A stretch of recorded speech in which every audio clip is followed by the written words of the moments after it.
Good afternoon and welcome to Find Your Sparkle with Jen, where you'll be inspired, influenced, and impacted. My name is Jennifer Stewart, and I am the creator of Jazz Potential and the founder of Find Your Sparkle with Jen. And today I am super excited to have with me Tara Antler and King Gabriel. And I have to actually do the honor of reading a little bit about your bios because they are so impressive. And I really need the audience to really understand how awesome you guys both are. So let's start with Tara you're both the co-founder of Academy of Light, and you have your family, light workers, leaders, business owners, and you consciously are thriving, aligned to live your purpose-led lives, which is, I think, one of the things that really attracted me to you initially is just you both have this amazing energy, which I'm super susceptible to that. And I was very much drawn to you guys. So Tara, you're an intuitive healer and a soul coach since 2002. You've worked with over 15,000 clients, which is holy moly, very impressive. And you work on clearing the ick and stick, which I love, to connect to the highest self and create that life that is beautifully flowing with abundance. You've shared your teachings to over 20 million people on various stages around the world. You've been a mentor in the coaching movie Leap with John Gray, Jack Canfield, Marcy Shimoff, and that is so amazing. You're also an author of the Healing Manual, and you've built several healing businesses in Canada and online. You've trained as a holistic healthcare practitioner, sound healer, theta healer, Reiki master, yoga teacher, and your first full circle healer highlight was giving Louise Hay of Hay House a healing, which I cannot wait to hear more about that. You have 3 children, twin boys that are 3, and a beautiful daughter who is 5. And you've been practicing meditation since you were 14. So that is pretty amazing. And King Gabriel, you are also a world-renowned spiritual teacher, and you are the author of A Journey of Riches.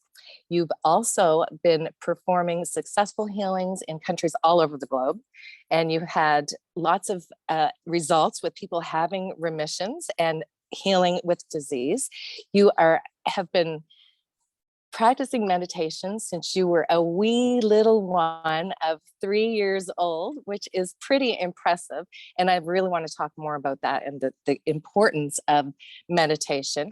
But you've delivered courses and workshops and lectures to crowds of, wait for it, up to 26 million people on spirituality and meditation. You've shared the stage with many greats, including, oh my gosh, the renowned Reverend Michael Beckwith. Wow, that is just amazing. And you have also been on stage with Lisa Nichols, John Gray, Shaka Khan, Stevie Wonder. Holy moly, Black Eyed Peas, Steve Harvey. I mean, the list just goes on and on.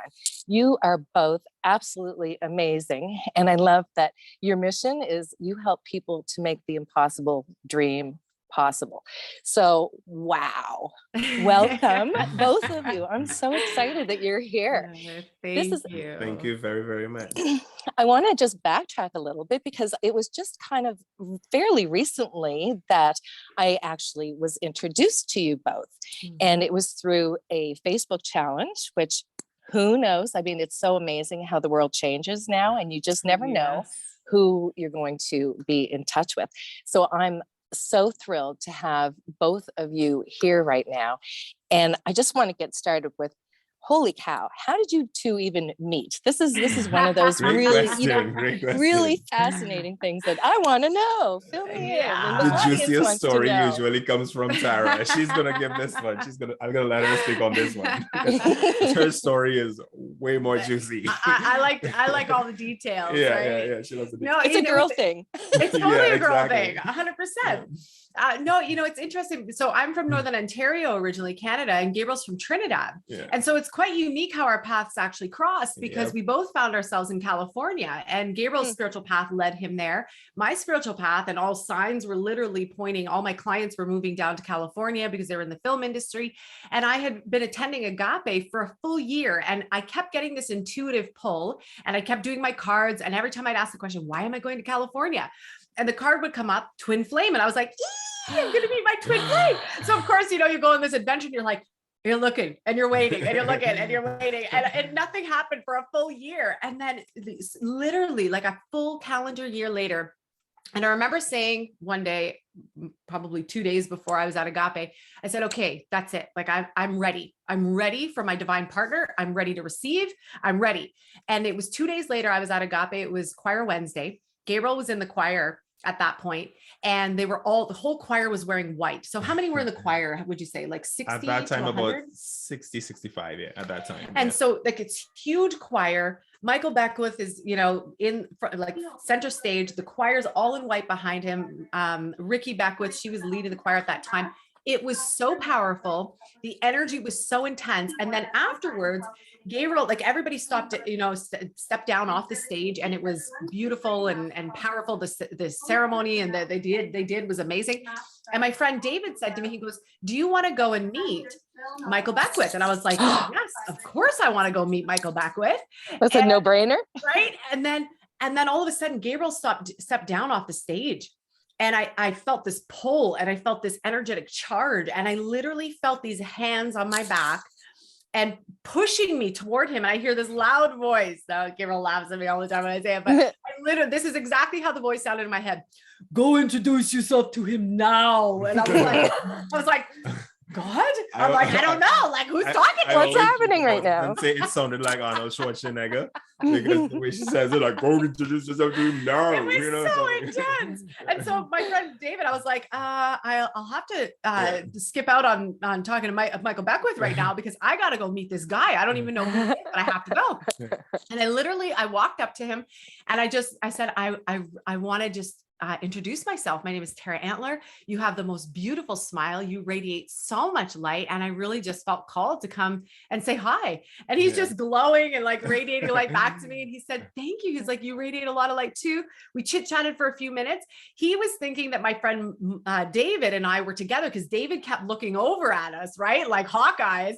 And so Gabriel goes, it was really nice to meet you. And then leaves. And I was like, what? Wait a second. Like, what the decent thing to do, right? The decent thing to do in a situation like that. Yes. Totally. Yeah. And so fast forward a couple of days later, we were at the same, it was a live recording for one of the choir members, and we were both there, and it was sparks. It was electricity. Yeah. At one point, it was so loud, and we had to get really close to each other to talk, and our hips touched, and there was literally a magnetic force that went through both of our bodies, and we were like, and at the end of that night, he said, so when do I get to see you again? We exchanged numbers.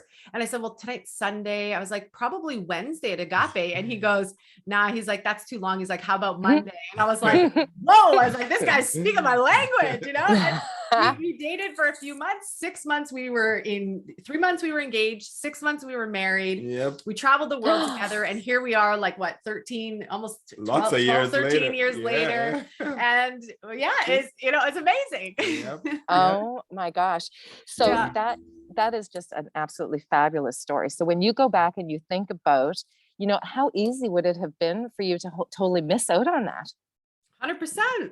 It seemed like the universe had a little plan for us, because totally we had been swirling around each other unknowingly for quite a while. For a full year. Yeah, for a full year, because we got pictures of our past, right? Yep. And it just so happens that at this one concert that we went to, she was on the right side of this little girl holding up a CD.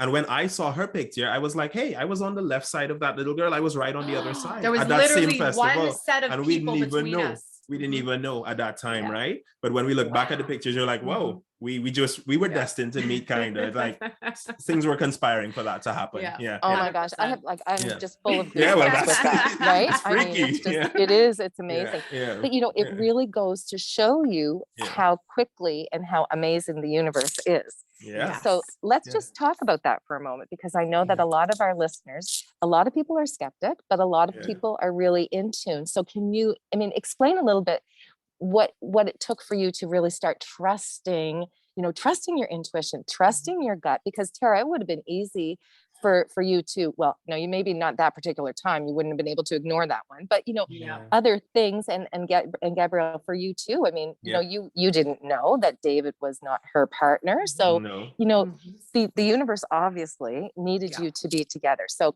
talk about some other things with really paying attention and stepping into that power of, you know what, I'm tuning in and tapping in and listening and going for it. Yeah, I can speak about this one. For me, the tuning in and tapping in came in the form of, like, when I joined the choir, for instance, which is when around the time that Tara and I got together. I was in the choir for probably a year before that as well. But as I got in and the energy started to move within me, I started to see things. And this is more, I'm going to talk spiritual here because that's my life. Okay, so this is what it is, right? A light was very present within me at that time. And I was paying attention to it attentively because I had some experiences that kind of revealed that to me. And in paying attention to that, there was this, honestly, when she said she saw light, it was literally because I was focused fully in that light, right? So I was radiating it and I saw it in her too. That was part of it. I didn't see it in myself alone. It was in everybody. So that was the preparation, and the mental preparation was more self-love, right? Which was then extending to everything else, right? And that put us, I believe, in the correct frequency to connect. Yeah. Right. So I would say that was the prep, and the know-how, all the details. There were no details. There were no details.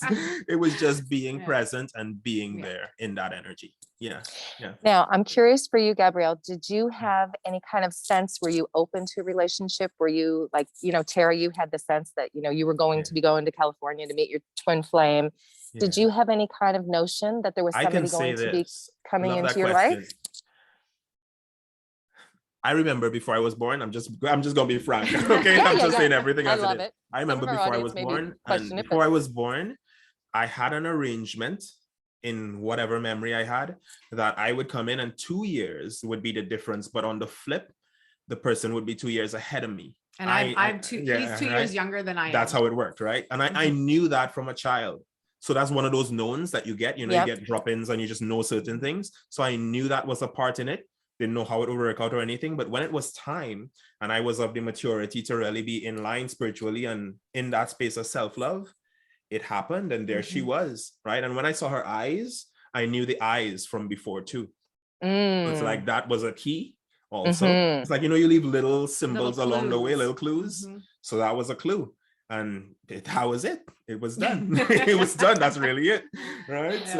So that's how that worked. Yeah. Oh my goodness, that's amazing. The rest is history, as they say, right? Yeah. Okay, we're gonna have a quick break, and we'll be right back. You're listening to CIOE 97.5 FM. We'll be right back.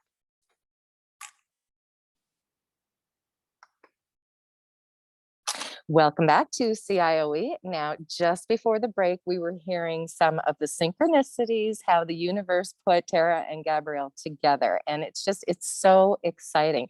Now, you went on to say that once you guys met, everything happened really, really fast, right? So extremely fast. Yes. Now, when you think back, it did everything just fall into place the way that it sounds like, with everything happening so quickly, everything kind of just fell into place. It did. And there was, the thing that happens, and this is life in general, when you set a big intention for anything that you want, it could be partnership, it could be a career, it could be money, it could be family. There's a version of you that exists in a certain way. And then you attract the next version of you, which is usually a bigger version of you. The energy is bigger. And so what has to happen sometimes is, as you stretch into this next version, whatever the old is, whatever the old constructs, old belief systems, old ways, maybe even people, they sometimes have to fall off too. All of that stuff has to fall away. So sometimes it comes up and it comes in, and then you're like, and then, but as long as you have the tools to be able to move through it, you can actually move through it very quickly. Thankfully, we had been well practiced in this way. We've been working with clients already, so many. And that was the interesting thing, was that all of our previous partners, we were always the teachers to our partners, right? We were always the ones that were like helping them along the way. And when we would get together, we're like, did you know it? And he'd be like, yeah, I know that already. Or he'd say something to me and I'd be like, no, I know that already. And so there was really nothing that we, so we were like, okay, cool. So we're vibrating on the same level. Now let's just play and let's create and let's have fun. So then the relationship turned from this to both of us standing together like this. Yeah. Wow. That's what happened. Yeah. Wow. It was really powerful. That's what happened. Now, what kind of an adjustment was that? Because you both had your careers at that time and you were both on the very similar paths, but then to sort of, bring it together as husband and wife and have that. I mean, that's got to present some challenges sometimes, but I mean, for me, it did. For me, it did, because I was always, someone who was very prideful, right? Like I was an entrepreneur from the time I was a teenager. All of my teachers were like, you're going to be your own boss. You got to have your own business. And I was like, yes, yes, yes, yes, yes. You're a leader. Yes, yes, yes, yes, yes. And so I had, like, for me, working in my business, it was so easy for me to invest 12 to 14 hours a day because I loved it so much. Yeah. And I had done that. I had built that up from, nothing to building it to this like incredible business that I could take around the world. Gabriel was ready to just go full on. He's like, let's merge our businesses. Let's merge our teachings. Let's do this. And I was like, whoa. I'm like, wait a minute. I'm like, I had this thing, right? I was like, I've got this thing going. I don't know. Like my ego wasn't ready to let all of that go and let someone fully come in and merge in that way. So that's where I would say a little bit of resistance came up for me. He was ready to go. But I was still doing my thing until we got together, right? He was still doing his thing. And so what we did is we were literally building our business, continuing to build our businesses side by side until we had kids. And so fast forward, when Arya came into our world, then we started to do more and more together. Yes. We were running retreats together at that point. We were running some courses together. We would refer clients to back and forth to each other. And then when I got pregnant with the twins, that brought on a whole other level of energy. And so at that point we were like, okay, we have to shift gears here. So that's when we really merged everything together. We brought everything online, which was such a blessing because it allowed us to grow exponentially. And so if I would have known the monumental exponential waves of growth that would have happened in joining forces like that, I probably would have trusted more back then, but that was part of the journey and the process that I had to go through because I was holding on, it was like my baby. And I was like, I'm not ready to let it go and like rebirth something new because it was working. It wasn't that there was anything wrong with it. It was working. Right. And so that was one of the, I'd say, the challenges that presented. And then also we had distance to deal with too, because Gabriel, we went back to Trinidad. His mom was passing away. So we went back to Trinidad. We lived there for a while and I was back and forth from Toronto to Trinidad. And then finally we knew it was time to leave Trinidad. Yep. And so I said, I got this intuitive hit to go to Ireland. And that was one of the countries that, because Trinidadians, they don't have the same like freedom to travel wherever they want as Canadians do. And so we had to be kind of picky and choosy as to what countries we went to while we were waiting for immigration. Right. And so we started the immigration process and everybody, even the lawyer was like, buckle in for the long haul. This is going to be like 2 to 3 years. And we're like 2 to 3 years. So we energized it. We had our friends, energizing and sending light and praying. And the immigration went through in 8 months. It was unheard of how fast it went by. Wow. And in that time we moved to Ireland. So Gabriel was living in Ireland for 9 months. Yeah. And I was back and forth. So sometimes we wouldn't see each other for 3 months at a time. And we were doing distance. And then finally I let go of everything in Toronto and I moved to Ireland with Gabriel. And then we moved to Mexico. And then before we knew it, 6 months later, everything came through and then we were in Canada. Oh my goodness. Yeah. That's an incredible story. Yeah. So what are some of the highlights that you found with being able to cope with so much and being able to deal with that and, that getting ready to get ready because so much sort of happened that was just, everything was in synchronicity and it's meant to be when. Yeah. Oh, there's so much. There's so much like learning how to communicate. We had to take our communication skills up to a whole other level because when you have distance, you aren't relying on the physicality. You can't, you have to learn how to connect in a different way. So I found we really deepened our level of communication, but also our energetic communication, in that way. And then coming together, that was a whole other adjustment because you get used to having this distance and now you got to figure out how to coexist together again, And so I think that was a big piece of it was taking these big energies and putting these two big energies and then figuring out how that all fits together, with honoring each other and honoring each other's space and being able to still communicate, and keep our cool. Yeah. Initially, it was quite a balancing act, I'd say, right? Because you have your individual way of doing things initially, right? We both had that. And integrating your way with the other was a bit of a challenge, I would say, for a bit, but then we started to groove together. It would have the time where I would do like my qigong practice and this sort of stuff. She would be doing her yoga, and sometimes we would blend that together, right? Where she might come do some qigong and I did yoga also. So then we were able to blend and do those things together and grow together in that way. Some of our practices overlapped. Some of them were different. Some of them were the same. The ones that were the same, we do together. The ones that were different, well, we do those individually, right? And then in terms of bringing the businesses together, it was clear that as a unit, to me at least, as a unit, we would have functioned more efficiently. That's how I saw it. So when I saw the potential for that to happen, I just held it in mind as usual, held it in mind and continued, right? And then eventually things coalesced, they came together, and then we had that opportunity to move together, and it's been great ever since. So that's been it. I love that. And I love when you say that you set the intention and you let it go. Can you talk about that? Because there's a lot of people out there who really, what is this intention thing? And how do I let it go? Like I keep wanting this and it's not coming. And when is it coming? And what do I have to do? And talk a little bit about that so we can put a little bit of people's minds at ease on how to chill out a little bit. I'll give you guys the real, not the watered down version. Okay. No, for sure. I love the real. So here we go. We each have an imagination, right? Everyone has an imagination. Some people take it for granted. Some people pay attention and realize that the imagination is actually powerful.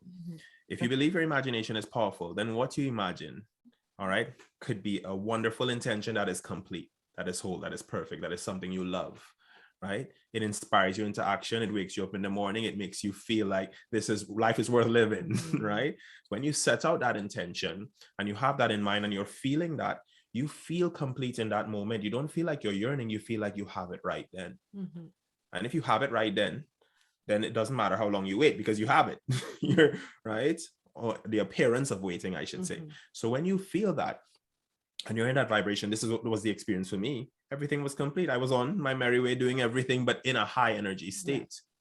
In a high energy state, everything was high energy. You should have seen how my life was thriving then, right? I was in the best shape of my life, smiling every day, happy as if it had already happened. And in that, the energy was able to slip its way in and life was able to change to exactly what it needed to. And that's it. And I think that when you're holding that vibration, like Gabriel's talking about, you don't ever feel like you're playing the waiting, not waiting game. You're just living then, because it comes back to the question you asked about trust. It really is a deep level of trust, and not trust outside of yourself, trust within here, trusting that you are the vehicle, you are the mechanism, you are the creator, you are the generator, you are the imaginative mind. You're creating and co-creating this whole experience. And so when you know that, you kind of go, oh, well, I trust in myself that I know that things are going to work out. And that's also part of mindset too. It's like reeling yourself and working with your mind too, to know that you are powerful and you are creating. And like Gabriel said, the energy, once you set it and you can just live. You just live, and you're so present to every moment that you get to enjoy what's unfolding right before you. And time goes by like that. And before you know, you're like, here it is. That year that I felt like that I wasn't waiting at all. I had so much fun when I was living in LA. And that's it. It was so much fun. Even when we knew we wanted to have kids, there was some stuff in there that, it was happening, wasn't happening, wasn't happening. And so then we were like, we're just going to live. And we did. And then before we know it, we got pregnant, and then we had twins, and then here we are. Right. Like, so it's just, it's allowing yourself to go deep within yourself, trust, right? The mindset piece, the energy, the knowing, but then also just being able to live and not over stressing and focusing too much on it. It's the right amount of focus, but not over focusing on it, because that'll stress people out. Oh my golly, it does. Now, before we go, I just would love to hear if you could help our audience with any kind of tips that you have to help when, especially right now with our world being the way that it is, it's easy for people to get trapped in their head, and it's easy to get trapped into negativity. Before we go, can you share some of your biggest tips to help people to be able to shift their energy? Yes, I would say two things in this case. If you realize that you're feeling heavy or negative at all, what we call negative, check for yourself and see, what if, right? Just say, what if? That's a question. And that question leads you to see where your mind is, right? Because as you say, what if, the next thing that shows up, your mind fills in. So it lets you know, hey, what if, and then if a negative outcome comes, you know that you're on that path, and you that is why you're upset, really. You got to look at your thoughts for a bit, right? And if that is that way, and you realize that has happened, you're in a fearful state, be willing to make the shift into finding something, and this is a key, find something in your life that you're grateful for, something that's going right, something that's happening that's awesome, because there's always something good. There's never nothing good. You're breathing. Find a rainbow, like you're breathing. That's good. Yes. Right. You're breathing. That's good. And just by that little shift, or rainbow, like Tara said as well, you will allow yourselves to start the shift. And just by that start, the mind starts to find more things that it's grateful for. And then all of a sudden you find that you're actually at a way higher vibration than you started. And then the worry itself goes away too. So that's a little shift that we can do to shift, right? Just be willing to recognize, what's that thought that's bothering me? So what if? And have that prompt come up. If it's positive, then you're great. If it's something that's worrying, you go ahead and you shift. Find something that you're grateful for. Start moving in that positive direction. Yeah. And Tara, awesome. I know you definitely. No, I was just going to say. I was just going to add to say that I do that too. And just, I'll focus on a rainbow or a sunset, and because I love sunsets, or the ocean. And I literally would just be like, sunset, sunset, sunset, sunset, or ocean, ocean, ocean, ocean, rainbow, rainbow in my mind. That's what I'm thinking. And then instantaneously, within about 30 seconds, I flip myself out. And so then it's about the consistency, right? Because sometimes there's multiple times in a day where that stuff can come in. So it's just a practice, and it gets easier and easier, faster and faster. And I think that that's really important to remind people that it is something that requires practice. And the more that you do it, the easier that it will become. Now, it's hard to believe, but we are out of time right now. So my final question, I know it's super fast, but the good thing is that we're going to be able to have a bonus section that people will be able to tune into as well.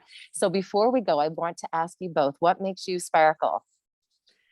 Ooh, life itself, every moment. I feel like every moment is an opportunity to sparkle, from the kids laughing to like running outside when I see them naked, to running outside in the snow, to wearing my mucklucks, to watching the sun sparkle on the snow right now. Like every moment, awesome. A latte, like all of it, chocolate, like all of it. It's just so amazing. Yes. I love that. I love that.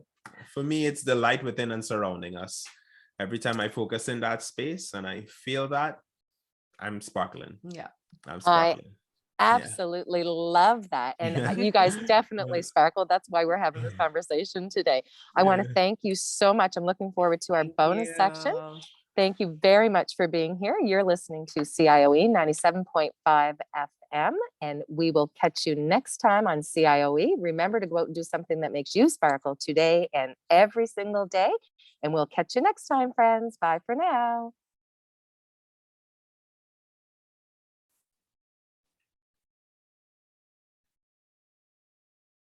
Welcome to the bonus segment with Tara and Gabriel. I'm so glad that we have this opportunity to continue this conversation, because I really do believe that it is important, especially right now, because we know that there are a lot of people around us who aren't sure where to go. We know that they're suffering and they don't want to talk. They don't know, who to even contact, right? They're afraid of lots of things. What have you, in your experience, that you can help people to feel a little bit more comfortable in being able to express, what they're feeling, what they need, and not being so restrictive and holding themselves back? Yeah, I'd say, emotions are key right now, because humanity has been taught everything that is unhealthy about our emotions. People have been taught to suppress, to hide, to feel shameful, to medicate, to run from, to deflect, to project. And so people aren't really understanding or knowing how to deal with this vast thing that we have within ourselves. And so I feel like being able to honor the emotions and learning how to navigate the emotions is really, really essential right now, especially because people are feeling a lot.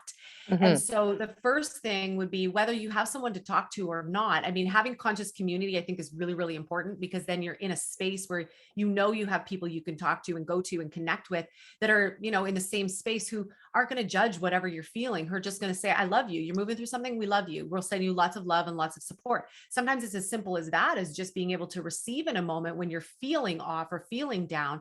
Sometimes it's about being seen and heard too, to be acknowledged.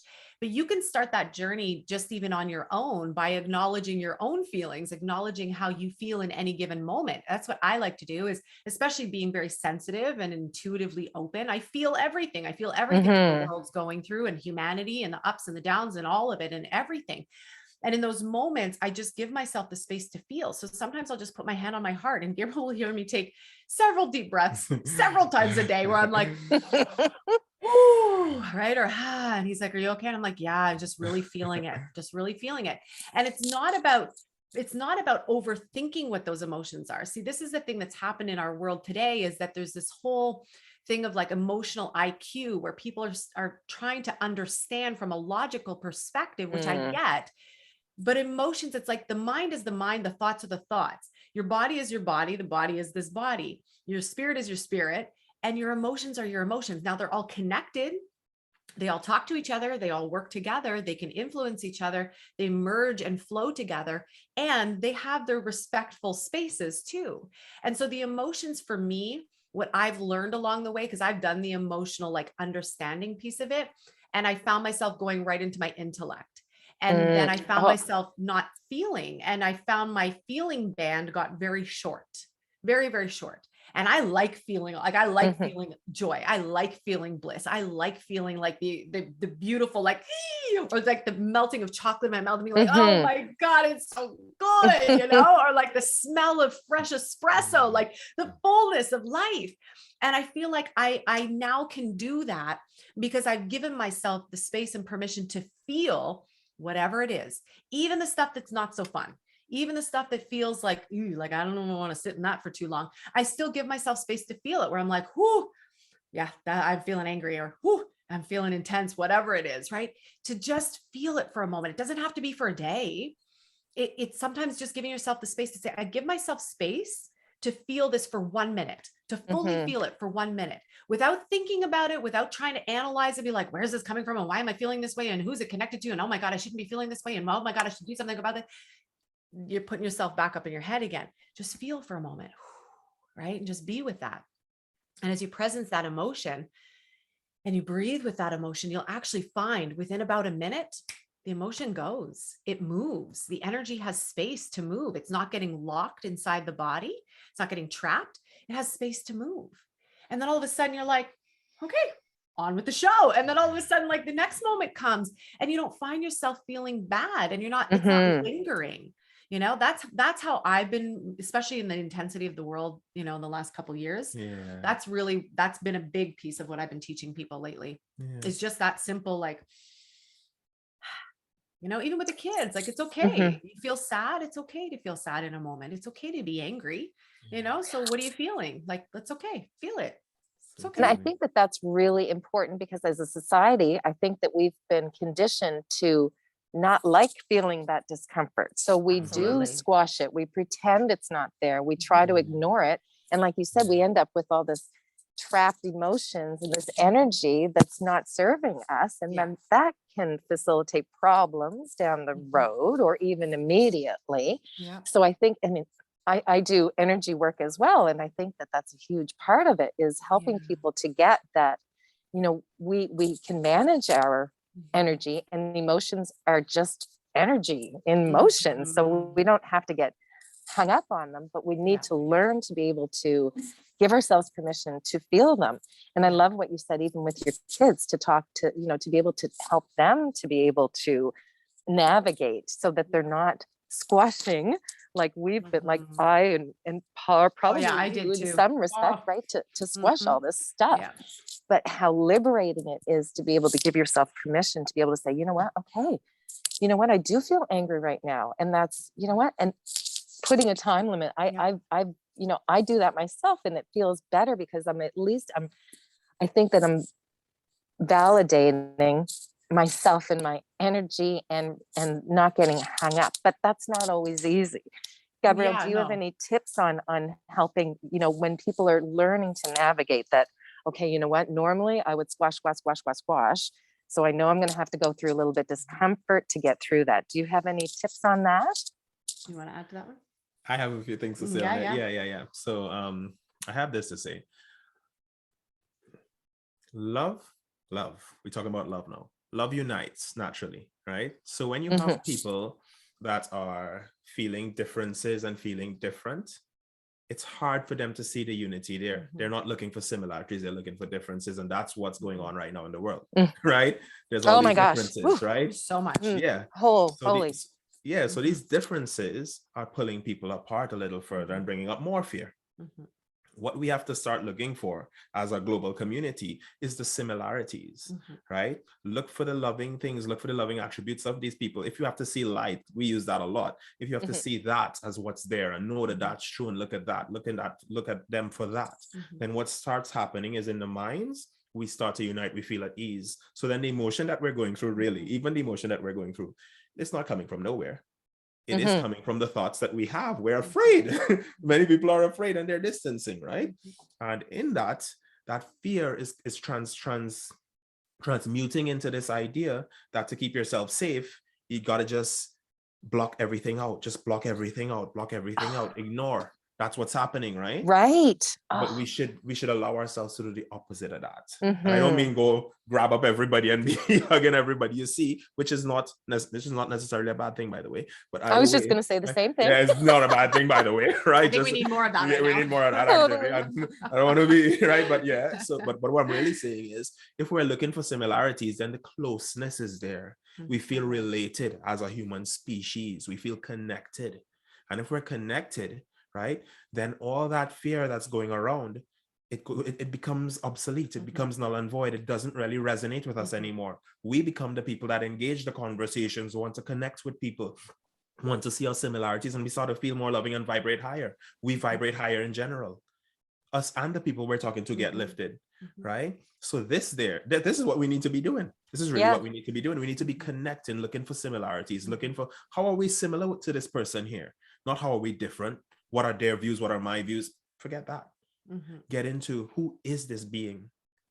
I'm in the universe, they're in the universe. We're both created by spirit, source, creator, God, whatever you want to call it. We're both here together in this journey together, and we're aligned in this. We're participating in this beautiful life together. Aren't we similar in that way? Can we find some similar ground there? That's the sort of thing that gets rid of that. And that's what we need to be doing. Oh my goodness. Yeah. I love that. Now, if my magic wand was working, then that would be happening all over the place right now. Yeah. So for people who are, I hear sometimes, well, I'm afraid. If we look at, love versus fear on those two, they can't exist at the same time. So for the fearful people, do you have any suggestions on, how we can help them to switch? I think I have a few things popped into my head is one, you can't give what you don't have. And whatever you're looking for is what you're going to find. So those are, when you were talking, those are some of the things that really popped into my head that I just had to say. So can you comment on that and things that maybe, people can do for themselves or that we can do collectively to help people? Yeah, so this is the thing. For the fearful person, no one can come pull fear from your mind for you, right? We're all the same power here. We're powerful. There's no one that is powerless, regardless of what they believe. Their beliefs would show them they're powerless, but that is their power showing them that they're powerless, right? So it's still power, right? Well, okay, that's a good point. That is their power, right? So the point is this. If you're in fear, nobody can come pluck it from your mind. You have to make a step towards it. You have to first recognize that it's fear.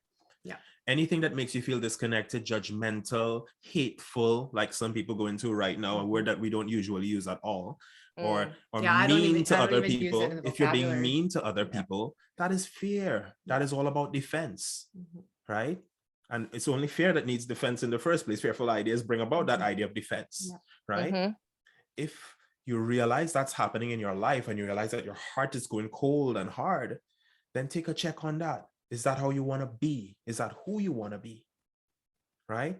And just in that moment of examining self and realizing that's not who you want to be, you can then start making choices, like Tara said, making choices towards the other pole, towards love, towards lovingness, towards kindness, towards extending instead of contracting, towards looking for similarities, looking for things that you're grateful for. All these things lead towards your heart opening again. And when your heart is open again, you connect again. And that's it. No need to deal with trying to wrestle the fear. Just turn to love. And let that clear the fear, because love and fear can't exist in the same space anyway, right? Love will fill your heart, and then fear is gone. That is what it is. And this is where I would say having some sort of spiritual practice, a light practice, a meditation practice, a yoga practice, anything that connects you to spirit, source, creator, God, the infinite, the divine, the cosmos. Everybody has a different name for the same thing. The all. Whatever connects you to that higher space, that thing, whatever that is, that is going to help lift too. Because when we're in that fear game, we're, we just talked about this pendulum swing. You've got to swing, right? From side to side, right? We want to be in a state of love, but then people are experiencing fear and separation. We want to, but then we're swung back. And so having that spiritual practice is really, really important, because when you lift your gaze for a moment, and you lift it off of whatever the craziness is that's going on right here in front of the face, and you lift your gaze up, then all of a sudden you have this feeling. It's not even necessarily what you see with your inner eye, it's what you feel. You feel connected. You feel like, whoa, there's something bigger. There's a bigger presence. There's a bigger energy, and love all of a sudden enters in, because that is our natural state of beingness. That is what we are meant to experience here. So all of a sudden it's like, you're like, oh, and you have a higher perspective all of a sudden, or you have something happen, something shifts. Filled, and then you overflow as well. And then you're able to look upon whatever the thing was in that moment and go, okay, I'm going to choose something different. Fear comes up. It's what we do in the face of fear. That's what matters most. It's like any emotion. The emotion, it's okay to experience an emotion. It's what you do in the midst of that emotion. Are you reactive? Are you responsive? Are you being responsible? Are you projecting? Are you making yourself feel bad? Are you sitting in it for too long? Right? Like, like all of those things happen, and it's okay. It's just, we want to start asking. It's like the pause that you were talking about earlier. It was like, take a pause for a second too. And just, and as you take that pause, you can make a different choice. You can make a different choice, or connect spiritually, and you make a different choice. Fear it'll come, but it's about moving through that, moving yourself into a different vibration or space or thought or extension. So I have a question. One more thing I want to pop in there, just for the service of the listeners, the viewers, right? This is something that's important. When faced with those situations, when things are rough, a great idea is just to look at it from the perspective of, how can I love more in this situation? How can I be more loving? How can I be kind? Small questions like that, right? Those things shift your perspective. And instead of reacting with fury or rage or whatever comes up, you're going to look like, how can I be more kind in this situation? And you'll have a shift. You'll have a different point of view and be able to act differently as a result. And this is what we need to be focused on when we're in fear. At least we can move from that space to another, pick up a different state, right? And that's what we're doing. Yeah. I love that. And it reminds me that, I know sometimes people want that instant gratification. They want the 0 to 100, but it's not always like that. It's, we're not going to pick up an instrument and all of a sudden be able to, play in a symphony. But for some reason, people seem to think that when it comes to their self, and it comes to, really owning their inner power and owning, their emotions, for some reason they feel that they're supposed to just be able to just do it like that. Can you talk about, giving yourself some grace, and maybe, the transition of how that sort of you have to, because we're well-practiced beings. However many cycles around the sun you've had that much time to practice and build up patterns and habitual patterns of being and thinking and acting and all sorts of speaking. And so when we're wanting to rewire ourselves, or we're like, yeah, that's not serving anymore. Okay, great. I'm going to do the little things. Sometimes it's just like the small little incremental changes that you make that all of a sudden it creates this huge, huge change within you, that it feels like all of a sudden, and I've had clients say this to me, that it feels like all of a sudden a light switch turned on and they're like, I don't even know how it changed or when it changed. It just did. I feel different. And it's because it's the tiny little practices. It's the tiny little things. It's the small shifts, but they're the daily shifts. And it could be, you could have a great day and only do one practice a day. You could have a crap day and have to do that practice 50 times in that day. And it's the simple little things. It's like in the moment, let's say a fear, right? And you see fear coming and you feel it, you recognize it, you know it. You also need to know yourself, and you need to know what is your fear response, because there's not just fight, flight, there's also freeze. So are you a fighter? That's me. Are you a fleer? Or are you a freezer? Some people freeze. They don't even know what to do in the face of fear. Some people get angry and then it moves them. That's how I was always. It was like, I'd get into action right away. I'm like, I'm going to through this thing, So I never sat idle in too much of it for too long. And then with the fleer, they are just like, get me out of here. And they try to avoid. So you have to know yourself. So I would say a journey of knowing yourself. It is you, after all. Like, you're the one that's living in your body and in your experience. I'm not living your experience. I'm living my experience. So when they say you are the center of the universe, you are the center of the universe. You are the most important person in the universe, right? Because it's your universe, right? And so why not get to know yourself? I'm fascinated by my patterns. I'm fascinated by my journey. I'm fascinated even with the stories and the crazy stuff and all the things that my mind has made up meaning about that probably isn't even true. I find when I can get curious and be fascinated by it, I'm less likely to be judgmental of myself. I'm less likely to be hard on myself. I'm less likely to think that I should have it all together right here, right now, today. Why isn't this working fast enough? I just go, fascinating. Here's another layer of that, or here's a piece of that. Fascinating. Now, what do I do with that? Right? And so having those tools to move yourself forward.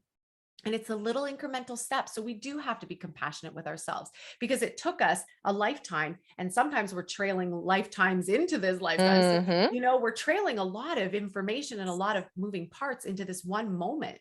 So yes, we need to be gentle with ourselves. We need to be loving with ourselves. We need to be kind, and we need to be patient with ourselves too. Like, sometimes you can have a miraculous shift like that. And other times it's the little incremental things, right? Yeah. And I love that you say it like that. Yeah. Did you have anything to add to that? And not to add, but a sideline that I just want to put in there. What Tara's talking about is self-appreciation, right? And that is the same as being kind to oneself, right? You're valuing the self. And if you're valuing the self, you're not going to be putting blame on yourself and cutting yourself off yet again. You're going to remain connected, right?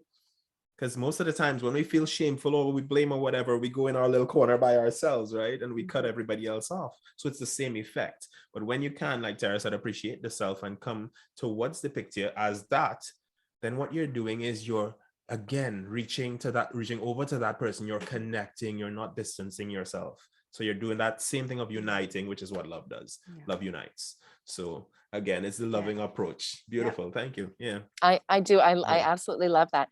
One of the things that I always encourage my clients is to pay attention to their self-talk, but to also, in line with that, is to become their own best friend.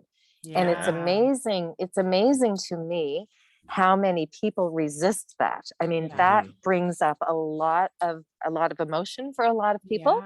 A lot of people, it's really challenging for them.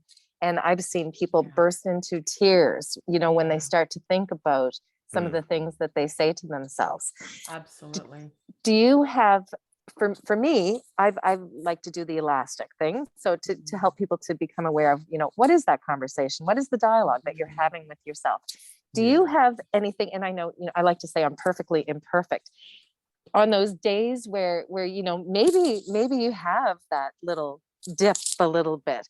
Do you have any tips what do you both do to bring yourself back up really fast? And I know you talked a little bit about this earlier, but when you're, with that whole internal side. So for those people who really are maybe resisting or maybe just aren't aware, can you share some tips that might help them? You want me to go first or you go? You go first. Yeah. Go ahead. Okay. So for me, I'll give you like a real life example. Well, not an example, but just because there's stuff that comes up. Being a parent, oh yeah, shows you a whole other side of yourself. Because Isn't what that the truth? happens is, right? Like what happens is all of a sudden, things that I didn't even know were suppressed within my body that I buried from age 0 to probably 14.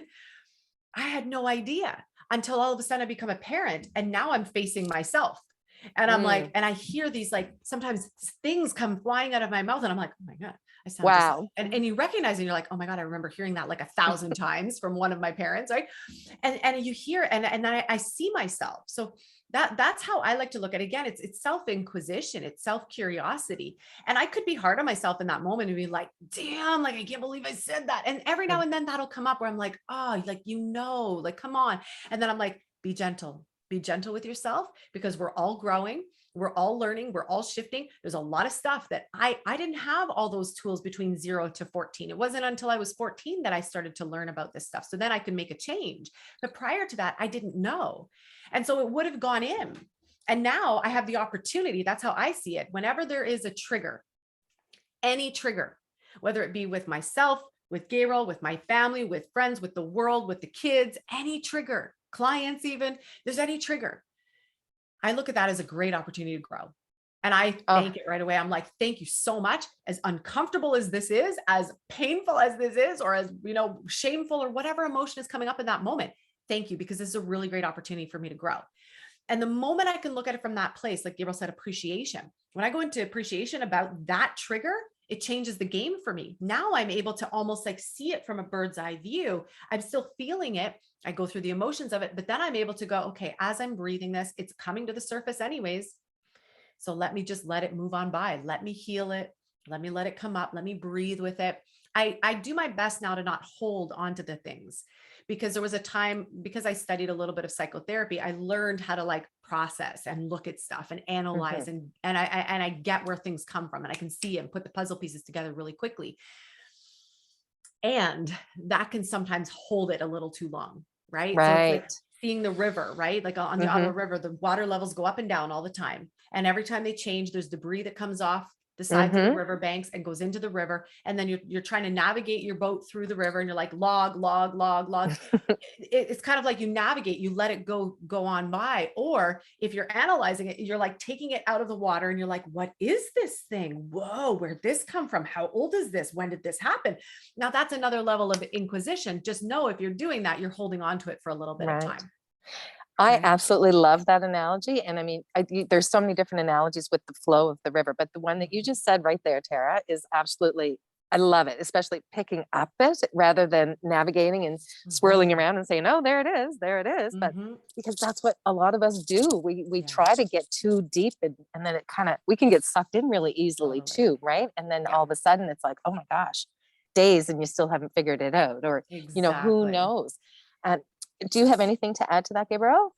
Yeah, I do. In this case, the way I view these things, anytime a question of value comes up at all, because that's really what it is at the end of the day, we question ourselves, and then that's what we end up experiencing, right? We see the questions in the world, we see the projections that we have from our questions into the world. So anytime a question about self comes up, I see it as important to remember that, whether you see it as universe, source, spirit, creator, whatever you want to call it, right? In one moment, its focus was completely on you, filling you with love and making you into the beautiful and perfect being that you actually are. And that is there. That light is there within you no matter what, no matter what happens. So anytime a question arises in your mind of, am I good enough? Am I this? Am I that? I would revert straight to that moment, of that perfection, and go dive into that. Just bask in that for a while. There is no question about me. I am appreciated. I'm loved. That's really what it is. I'm loved. I'm loved. I'm lovable. And if I can feel into that completely and know that, then all the other questions, again, have to slide away. 100%. They get dismissed. And I'm in a different vibration then, right? So being in that vibration, experience starts to be beautiful again. And that's it. I love it. You reminded me when you were talking about the I am I am and how powerful those statements and those words are, right? Yeah. So for people who are new to I am statements, how do you feel about mirror work? Okay, good question. I haven't particularly used it in that way, mirror work per se. I've used it in written work, right? But I can see the benefit of it, because anything that you're declaring to yourself, as long as you can accept it, you can find yourself accepting it, it can be extremely useful. It empowers you. It puts you in a positive space and gives you that positive intention to live into. So it's just a beautiful space to be, right? I believe it's valuable, definitely. Yeah. Anything? No, I was gonna say, I mean, if it's in terms of like the physical mirror where you're looking, because there's different types of mirror, right? There's like the physical mirror where you're looking at yourself, but then there's also like we mirror to each other all the time, right? So I mean, mirror work is valuable. The one thing that I would say about the I am statements is that ever you try on an I am statement, if you feel any resistance in your being, if you say I am a millionaire and you hear in your head, I don't ever think so. I don't ever think so. You're definitely not a millionaire. You're like ass broke, right? If you hear that or feel that, I would probably not be saying that, because what's going to happen is the resistance overrides. The resistance what is you louder, really believe about it. right? So it's like trying to put on top of something, but really it's like, this is what's busting through, you know? It's like the gremlins, you know, like don't eat them after midnight. That's what's coming out, you know? So what I tell my clients all the time is, if you feel resistance to any I am statement, then what you can do is say, I choose. Yes, that's beautiful. I choose. I choose to be XY. I choose to be healthy. I choose to be a millionaire if that's what you want. I choose to be abundant. I choose to be happy. Your mind will have way less resistance, if any at all, to I choose. And then eventually you can get to the I am. I think that that's very important, because that's a lot of times people have misconceptions about doing I am statements and affirmations and you know, that whole trying to convince yourself of something that your subconscious totally knows is false. And that can, that can create a little bit of problems. And then sometimes that's what I think turns people off of the whole belief of law of attraction and the whole, you know, inner journey. What kind of practices do you both have? And I know that you both have lots of things that you do, but is it like your morning routine that sets you up for the day, the night? I don't even have a morning routine anymore.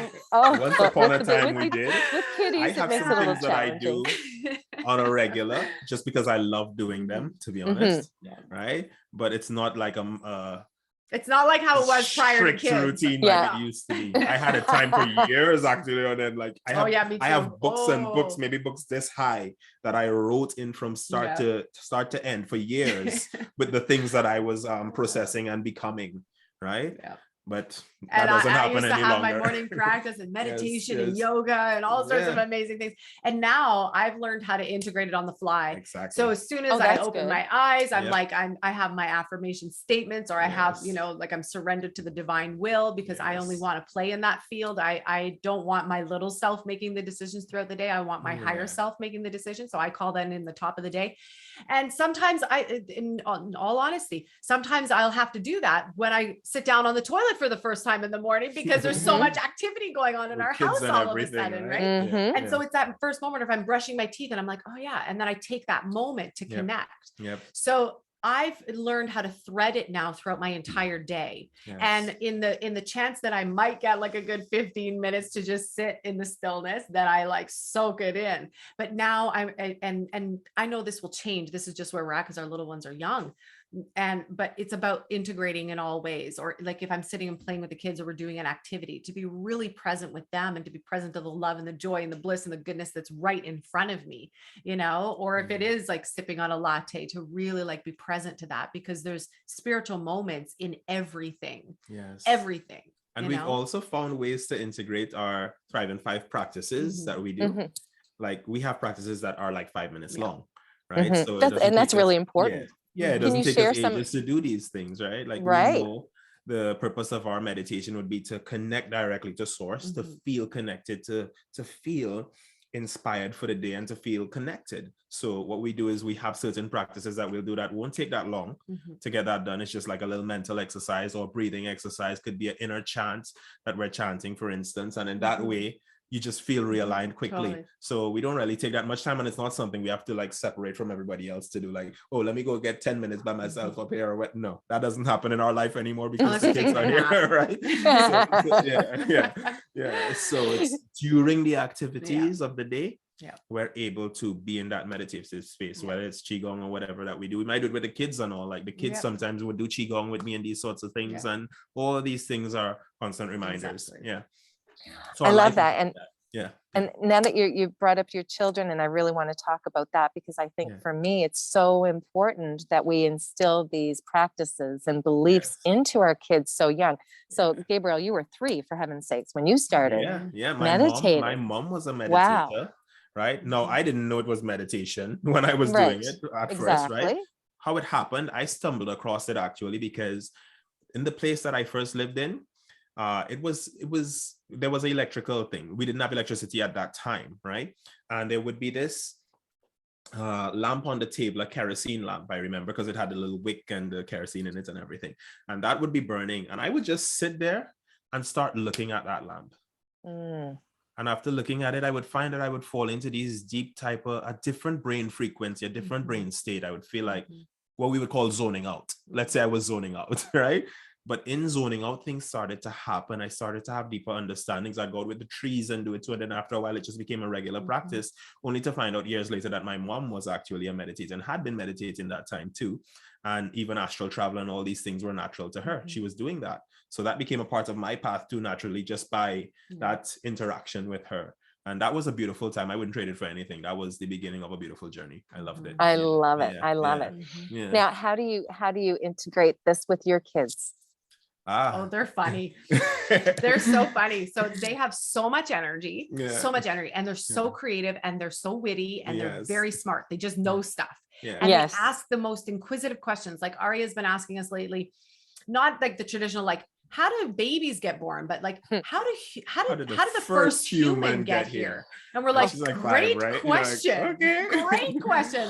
I love it. How? And so I look at her, I go, how did the first human get here, Aria? You know, like big questions. She's always done that. You know? Always from the beginning. And so for us, we again, it's about integrating. It's about and so with our kids, because they have so much energy. So for us, when we have attempted to like be the teachers, right? It doesn't work. It doesn't and they know the stuff already too, because even when I'll give you an example. This morning I was showing them some qigong stuff, right? I just felt inspired this morning to show them some stuff. So I dropped the 2 diagrams and I'm like, oh, the light is here and it's sharing from here to here and that stuff. And they actually come with their little pens and start filling in the head space and filling in the knees and everything. And I'm like, oh, you guys already know this. I don't have anything to show you. You guys, they know it. That's what it is. They really know it. So me showing them it is not really where it's at. It's me just being there and present to them, doing their thing and interacting with them. That's where it's at. And so they watch us, they observe us. Like I when I eat food lately, again, it was a practice I used to do a long time ago, and I started doing it again. Food thing. Just like blessing my hand, just blessing the food and just closing my eyes for a moment. And I don't even tell them what I'm doing. They just look at me. And first they were snickering and they were laughing. And now Aria, she started doing it. And then the boys were like, they started doing it last night, right? And so they're energizing their food. And she asked me one day, she goes, what are you doing? And I said, well, I'm blessing the food. I'm saying thank you to the farmers who grew the food, and thank you to the, whatever was in it, the ingredients. She goes, oh, that's really nice. And so it's just little things like that. Again, it's on the fly. Like we've sat down to have them, they know how to meditate, but they're so funny. They joke about it because it's fun for them. So funny. But then occasionally you'll see them and they'll be upstairs and you'll see them and they're all sitting, and you walk upstairs and they're quiet, and you're like, what are you doing? Meditating. Shh. They'll be like, oh my God. Or like they'll come up to us. The other day, Cruz came up to me and he's like, Mommy, what's this? I go, well, what do you mean? Like, cause there could be many meanings. Like, what's this? Like your fingers? He goes, no, what's this? What does this mean? And I was like, well, that's a finger mudra. And he's like, okay, thanks. And that was it. That's all he wanted to know. And off he went. Right. So it's learning to just be with them and be available to them and answer the questions that they come up with, but also being open to them expressing whatever whatever their moment is. Like if it's playing guitar, like Cruz the other night on the couch, just jamming out, playing guitar and making up his own songs. Or Aria is super creative and she loves to design things. And so just being able to be present with her, that it doesn't have to be this isolated, separated thing that we take them out to say, now we're doing this. Again, it's the threading through. There's no, it's this and then this. It's always present. And they're viewing and hearing us all the time too. So they soak it up. They do soak it up. It is, I mean, they are little sponges, and it's amazing how much they already know.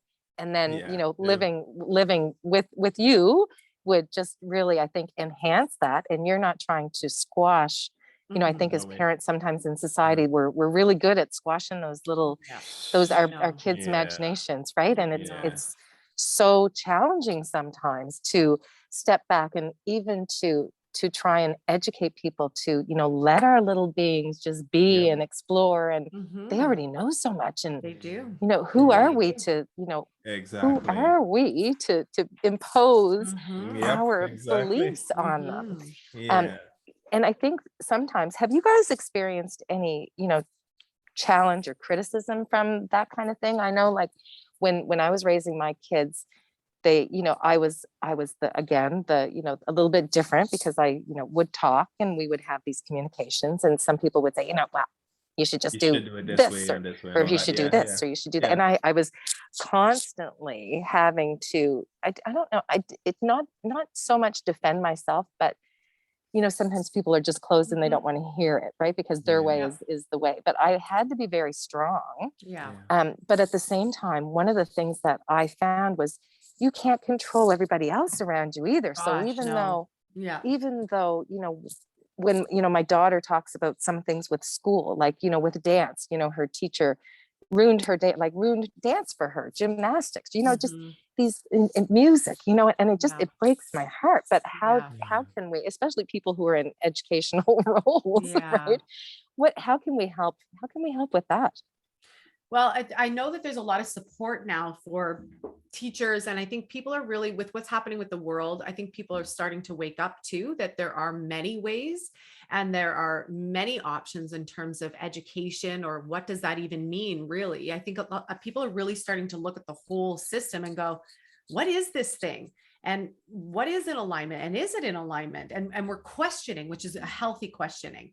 And as a result of that, I really believe we're going to birth something brand new in terms of whatever this, I don't even know if it's going to be called education. I don't even know what it's going to be called, but it's going to be something that'll be very like discovery, like you mentioned, that exploratory, like being able, like Aria, she loves being a scientist and she loves being a creator, and the boys love playing and just doing whatever and organizing their toys in certain ways. And to be able to just honor that. We did take some flack, I remember. And this was even before, like, I think I was pregnant with Aria.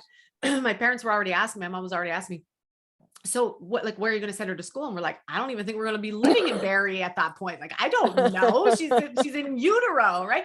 And we had already talked about the potential or possibility of either like a Waldorf or a Montessori, or possibly homeschooling. And then we were just open. That was our thing, is we were just very open. Flack came sometimes, but then we're like, whatever. I mean, you have to choose and do what's best for each parent and each family and each situation. And for us, it just made sense. We like to travel. We traveled to Barbados and Mexico with the kids. And so it made sense for us to be able to be that homeschooling space for them. And then the world went a little nutso and is going through this massive awakening. And so it was just ideal. And now all of a sudden, the same people that were questioning us way in the beginning are now, wow, like, that's amazing what you guys are doing, right? Because we're not going through all that stuff. Like, we're not going through what most people are going through because of the choices that we made early on. And so that comes with another challenge too, because, on one level, at least for me, I'm like, are we doing enough? Right? Because I know what it was like going through school, and I'm like, are we doing enough? But then you step back and you go, it's all okay. Like, everybody's going to be okay. Everybody's going to get there. Everybody's going to do what they need to do, and everybody's going to learn in the way that they need to. And for me, it's really just, it's like honoring a client. You honor the client, you honor their process, you honor where they're at, you're there to support, you're there to help. It's the same thing. It's the same thing with our kids, to just honor them and appreciate them, love them. And when they ask for that next level, then we give that. But we experienced a little bit of flack for it. Just a little bit. Yeah, there was some flack there. And what I would like to say about it is this, the way I view the children rearing thing is the one thing that I would want to instill in them, if anything at all, is just confidence. Because if they can be confident, they can undertake anything and learn anything they need to learn. As far as I see it, this world is filled with opportunities to learn now. It's not hard to learn anything you want to learn now. You just flip on a YouTube video and you can learn whatever skill you want to learn. It's that fast, right? But if you have the confidence to follow through with it, and you believe in yourself, you'll get it done. Right? So for me, that's key. And on children is actually a poem by Khalil Gibran, right? And you may have heard of him before, a Sufi poet. And what he said on it, now I can't speak of his character, but I can speak of the poem. And this is how I view it. It goes, your children are not your children. They are the sons and daughters of life's longing for itself. They come through you, but they are not from you. And though they are with you, they belong not to you. You can give them your heart, your thoughts. You can give them you can give them, I had to sing it. But mainly you can give them your support. You can give them your love, but not your thoughts. They have their own thoughts, right? So it's not up to us to impose ourselves. This is really how I see it. To impose ourselves, like you said, we don't do that. Let them live, let them come forth and be who they are, and support them. Be there and support them in what they want to be. You know, and that's the type of parent I would like to be. And I think it's a good way to live, because then they get to be who they are and bring new things into the world, not bring the same old thing that we've been running on that wheel over and over as. We've been doing the same thing forever. It's time for change, and the change comes through them. Right? So basically allowing them to be free and to express what they are lets the flower continue to bloom. Right? And that's what we need right now. That's how I see that, this situation with children. I love it. I think I think it's a fabulous way to raise children. And it's, we have to just let them be and not judge and conform. Sometimes we feel like we are forced to conform, and that can be a little challenging. But I think, overall, I think it's really important, because they are the next generation. They are the ones who are going to. So, I mean, we can do, my grandbabies that, Glamma's babies, they're just amazing beings. And I love seeing them just flourish every single day and just be. On that note, what do you see for you guys down the road? What is your aspiration for the next, what's new and coming up for you guys with your children are growing a little bit? And I mean, they're still really, really super young, but I know you guys have big visions. Can you share some? Yeah, we're gonna have like a football team. Did you check this out with Tara? If they bring out these, new healing technologies where, I could like take the clock and turn it back even 10 years, I would have more babies. For sure I'd have more babies. We're joking. No, like, but it's beautiful. Like, it's a beautiful experience to have. For us, we're built, like we're in the space right now of building a retreat space and retreat healing center, a physical healing space and retreat center in Northern Ontario. We'd love to start running retreats live again at some point, whenever the world, reopens to be for us to be able to travel. And then I would say just integrating the kids as much as we can. We're building conscious community, letting them flourish, reaching as many people as we can. I feel like we should actually write a book, is what I got earlier, about our love journey and our meetup, and all the wonderful twists and turns. I got that actually. So thank you so much for holding the space, because that dropped down when you were asking us the questions earlier. And awesome. I also see the expansion to be able to affect more people positively. To change minds and allow them to know that they're not victims in this world. It's not things that just randomly happening to you. You can make a difference. You can make change. You can connect. You can love, and we can have that spread a bit further, so that we have a more loving global society. That's what we're looking at. We're doing it on the micro right now. Still, I would say, well, micro, macro, just over micro there, right? But we really want it to be a thing where it's like a worldwide movement, where people start open up their eyes and just love each other. That's it. Yeah, I love it. That's my goal too. Just it's like that's why we're having these conversations, and it's beautiful to be able to help somehow, some way, to even have that little ripple effect. You never know how far reaching that can be. Exactly. I'm just so excited that we've had this opportunity, and I'm like, it's been an absolute pleasure and such an honor getting to know you both. This has just been very, very special. And I know that this is going to really positively influence tons of people who get to listen to it. Do you have anything else that you would like to add before we go? I know I want to be mindful of your time, because I think we could sit here for hours upon hours. I just am really comfortable with you guys, and I love your energy, and it's just been so nice. Yeah. Thank you. Thank you so much. You want to say anything? Yeah, I just want to say, stay fresh, keep it real. I'm kidding. I'm kidding. Oh, no, really. But it's true. Yeah, stay fresh and keep it real. Okay, yeah. But no, what I'm really saying though, all this really funny. I just want to say that, look for the similarities, look for the love in others, look for the love within yourself, and just be as loving as you possibly can. It makes the world a better place. Every single thought you have, every action, your attitudes, everything. So if more of us could do that, the world works, right? Then I could say things like, stay fresh and keep it real, and it's all good. All right. How about you, Tara? Yeah, I would say, trust that even with all the wild things that are happening on the planet right now, there is a bigger plan unfolding. There is great beauty that is right around the corner. It's happening right here for many of us. It's a matter of a shift in perception, a shift in energy, and really being able to allow yourself to grow outside of maybe a field or a paradigm or a way of living and being and existing that may not serve anymore. And so be open and willing to let go a little bit, let go of what no longer serves, let go of what is creating resistance, let go of what's creating maybe friction in your world, and just be open. Just be open. You mentioned the flower, right? Like just be open to the flower opening. New petals will emerge, new colors will emerge, new life will emerge. And so trust that there is that there's a divine path, there's a divine flow. Things are happening as they need to. And we all have a part to play. So as each one opens, as each one allows that next growth, it's going to be miraculous and beautiful as to what comes next. It's going to be amazing. Oh my goodness. And on that note, I just have one more thing to add with that is when you were talking, and I just have to say it, you had mentioned earlier, I think it was you, Tara, who mentioned about, with all the change that sometimes things fall away and things, people are afraid of change sometimes, and they're afraid of losing things. But as we evolve and we kind of wake up and come to different levels, that sometimes those things, it's just meant to be, because they're not serving anymore. It doesn't mean that there's anything wrong.